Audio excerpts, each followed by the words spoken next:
1000 രൂപയുടെ 18 മാസ തവണകളും സ്കീം 2-ൽ 2000 രൂപയുടെ 15 മാസ തവണകളുമാണുള്ളത്. ഓരോ മാസവും നറുക്കെടുപ്പ്. വിജയികൾ തുടർന്ന് പണമടയ്ക്കേണ്ടതില്ല. Anupama gold gallery, golden diamond, Edavanna, Thiruvali, Othayi.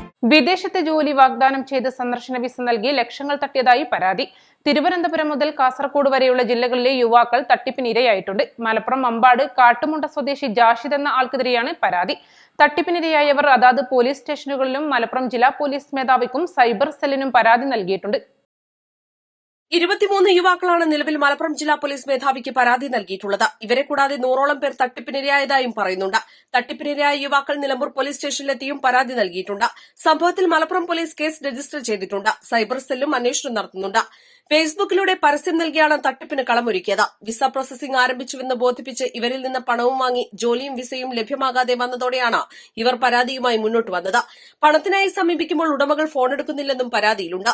ഇവർ സ്ഥലത്തുണ്ടോ എന്നും അറിവില്ല. പലരിൽ നിന്നായി 25,000 രൂപ മുതൽ 1 ലക്ഷം രൂപ വരെയാണ് ഇവർ വാങ്ങിയിട്ടുള്ളത്.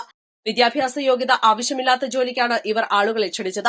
അഭിമുഖവും നടത്തിയിരുന്നില്ല. സംസ്ഥാന വ്യാപകമായി ഇവർ വിസ തട്ടിപ്പ് നടത്തിയെന്നാണ് പരാതിയിലെ ആരോപണം. കേരളത്തിലെ എല്ലാ ജില്ലക്കാരിൽ നിന്നും ഇവർ പണം വാങ്ങിയിട്ടുണ്ട്. കഴിഞ്ഞ 9-ന് ജോലിസ്ഥലത്തേക്ക് പോകാമെന്നാണ് അറിയിച്ചിരുന്നത്. പലരും ഉള്ള തൊഴിൽ ഉപേക്ഷിച്ച് ഒമാനിലേക്ക് പോകാനുള്ള ഒരുക്കത്തിലായിരുന്നു. തട്ടിപ്പിന് ഇരയായവരിൽ ഭൂരിഭാഗവും നിർധന കുടുംബങ്ങളിൽപ്പെട്ടവരാണ്. പണം ആവശ്യപ്പെടുമ്പോൾ തങ്ങളെ യുവാവ് അസഭ്യം പറയുകയാണെന്നും തട്ടിപ്പിനിരയായവർ പറയുന്നു. ഒമാനിലേക്കാണ് ഞങ്ങൾക്ക് വിസ ഉണ്ട് എന്ന് പറഞ്ഞത്. ഒമാനിലെ ഈ ഇബിരി എന്ന് പറഞ്ഞ സ്ഥലത്തേക്കാണ്. അത് പി ഡി ഒ എന്ന് പറഞ്ഞാൽ പെട്രോൾ ഡിപ്പാർട്ട്മെൻറ്റോ ഇതിലേക്കാണ്. അതിലേക്ക് അവൻ സാൻഡ്വിച്ച് അതുപോലെ ഫുഡ് ഐറ്റംസ് സപ്ലൈ ചെയ്യുന്ന ആളാണ്. അതിലേക്ക് 23 പേരാണ് ഇതിലേക്ക് ഇരയാക്കിയിട്ടുള്ളത്. 23 പേരുള്ള എന്നോട് പറഞ്ഞ അവൻ ഡ്രൈവർ ചാൻസ് ആണ് വേക്കൻസി പറഞ്ഞിരുന്നത്. ഇന്ത്യൻ സാലറി അവൻ ഏകദേശം 65,000 രൂപ ഞങ്ങളോട് സാലറി പറഞ്ഞിട്ടുണ്ടായിരുന്നു. ഈ 65,000 രൂപ സാലറി പറഞ്ഞപ്പോൾ അവിടുത്തെ ഏകദേശം പ്രൂഫും കാര്യങ്ങളൊക്കെ ഞങ്ങൾക്ക് വിട്ട് തന്നിട്ടുണ്ടായിരുന്നു. ആ ഏരിയ ഞാൻ ഓൾറെഡി അവിടെ 12 വർഷത്തോളം ഒമാനിൽ വർക്ക് ചെയ്ത ആളാണ്. അതുകൊണ്ട് എനിക്ക് ആ ഏരിയ പറഞ്ഞു തന്നപ്പോൾ പെട്ടെന്ന് മനസ്സിലായി. പക്ഷേ ഇത് ജനുവിലാണ് ഞങ്ങൾ കരുതി. പക്ഷേ അത് ജനുവിലല്ലായിരുന്നു. പിന്നെ ഞങ്ങൾ ഒരു 10-15 ദിവസം ശേഷം അവൻ ഞങ്ങളോട് പറഞ്ഞു വിസ റെഡി ആയിട്ടുണ്ട്. ഒമാനിലെ വിസിറ്റിംഗ് വിസ ഞങ്ങൾക്ക് എല്ലാവർക്കും അയച്ചു തന്നു. അതിന് 7 റിയാലോട് ചിലവ് വരുന്നത്. അഥവാ ഇന്ത്യൻ മണി ഏകദേശം 1,800 അടുത്തുള്ളതിന് ചിലവ് വരുന്നത്.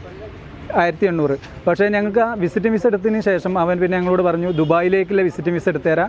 ദുബായിലേക്കുള്ള വിസിറ്റിംഗ് വിസ എടുത്തുള്ളൂ. ഇനി നിങ്ങൾക്ക് പെർമനൻറ്റ് വിസ റെഡിയാക്കിയിട്ടുണ്ട്. പെർമനൻറ്റ് വിസ റെഡിയായതിന് ശേഷം നിങ്ങൾക്ക് അത് അയച്ചു തരാം. ആദ്യം ഞങ്ങൾക്ക് ഡേറ്റ് തന്നത് 3-ാം തീയതിയാണ്. 3-ാം തീയതി ഞങ്ങളോട് 2-ാം തീയതി വൈകുന്നേരം ഞങ്ങളോട് വിളിച്ച് പറഞ്ഞു 3-ാം തീയതി നിങ്ങൾക്ക് പോവാം. ടിക്കറ്റ് ഞാൻ നാളെ അയച്ചു തരുന്നുണ്ട്. പിന്നെ കൊച്ചിയിൽ നിന്നുള്ളവർ കൊച്ചിയിൽ നിന്ന് കയറണം. അതുപോലെ കാലിക്കറ്റ് ബേസ് ചെയ്യുന്നവർ കാലിക്കറ്റിൽ നിന്ന് കയറണം. കണ്ണൂരിലുള്ളവർ കണ്ണൂരിൽ നിന്ന് 4 പേര് അങ്ങനെ കയറണം. അതുപോലെ തിരുവനന്തപുരത്ത് ഉള്ള ടീമുണ്ട്. അവരും തിരുവനന്തപുരം എയർപോർട്ടിൽ നിന്ന് കയറാമെന്നൊക്കെ പറഞ്ഞിരുന്നു.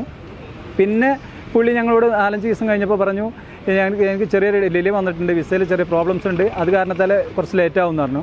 പിന്നെ അത് കഴിഞ്ഞ് അവനോട് കാര്യങ്ങൾ ചോദിക്കും തോറും അവൻ ഓരോ ആളുകളെ അവൻ റിമൂവ് ചെയ്യൽ തുടങ്ങി.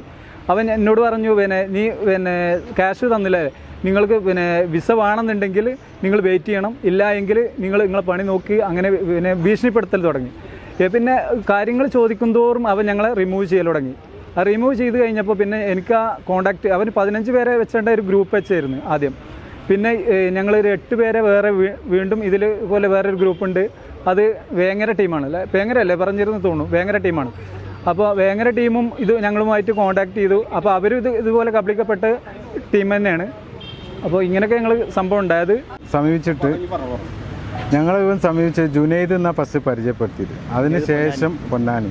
അതിനുശേഷം ഇതെന്ന് പറഞ്ഞാൽ ഫുഡ് പാക്കിംഗ് എന്ന് പറഞ്ഞിട്ട് ഒമാനിൽ ജോലി എന്ന് പറഞ്ഞിട്ടാണ് നമ്മൾ ഇയാളുമായിട്ട് ബന്ധപ്പെടുന്നത്. അങ്ങനെ 50,000 രൂപ വിസിറ്റിംഗ് വിസ അയച്ചു തന്ന് 50,000 രൂപ ടോട്ടൽ ചിലവാകുമെന്ന് പറഞ്ഞ് 4 ദിവസത്തിനുള്ളിൽ ജോലി, അതായത് 8-ാം തീയതി ടിക്കറ്റ് എന്ന് പറഞ്ഞ് ഞങ്ങൾ 4-ാം തീയതിയാണ് പൈസ ഇട്ട് കൊടുത്തത്. കാസർഗോഡുള്ള ഒരു അഡ്രസ്സൊക്കെയാണ് ഒരു അക്കൗണ്ടിലേക്കാണ് ഞങ്ങൾ 50,000 രൂപ ഇട്ട് കൊടുത്തിട്ടുള്ളത്. ഇപ്പോൾ 8-ാം തീയതി ഞങ്ങൾക്ക് ട്രാവലിംഗ് ഡേറ്റ് പറഞ്ഞായിരുന്നു. പക്ഷേ ഇതുവരെ ഇയാൾ 9-ാം തീയതിക്ക് ശേഷം ഇയാളുമായിട്ട് യാതൊരു കോണ്ടാക്റ്റും ഇല്ല. ഇപ്പോൾ ഞങ്ങൾ അന്വേഷിച്ചപ്പോൾ ഇയാൾ നിലമ്പൂർ വല്ലപ്പുഴ എന്ന് പറഞ്ഞ സ്ഥലത്താണ് താമസിക്കുന്നത്. ഇയാൾക്ക് ഫാമിലി കാര്യങ്ങൾ, വൈഫ്, കുട്ടികൾ, കല്യാണം കഴിച്ച ആളാണ്. ഇപ്പോൾ ആൾ ഓൾറെഡി ഒമാനിലാണുള്ളത്. ഞങ്ങളിപ്പോൾ മലപ്പുറം SP പരാതി കൊടുത്തിട്ടുണ്ട്. അതിപ്പോൾ 5-ാമത്തെ ദിവസമാണെന്ന്. സൈബർ സെല്ലിൽ പരാതി കൊടുത്തിട്ടുണ്ട്. പക്ഷേ ഇതുവരെ ഞങ്ങൾക്ക് ഒരു ഇതും വന്നിട്ടില്ല, നടപടി ഉണ്ടായിട്ടില്ല. എല്ലാവരും ഒരുമിച്ചായിരുന്നു. East live Nilambur.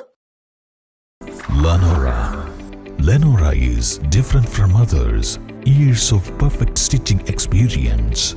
Lenora, linen, cotton cloth and stitching.